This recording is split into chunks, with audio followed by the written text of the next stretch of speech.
ይመቸኛል ካንቺ ጋር ጨዋታ አይጥመኝም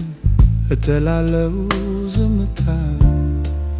በያናግሪኝ አንደበትሽ ይልመድ እንድንዋደድ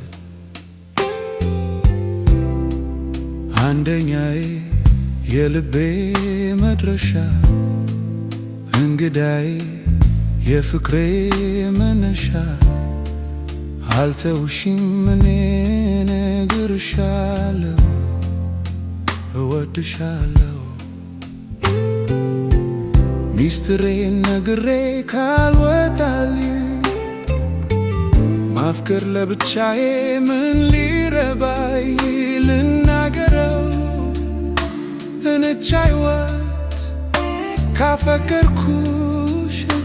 የምስስት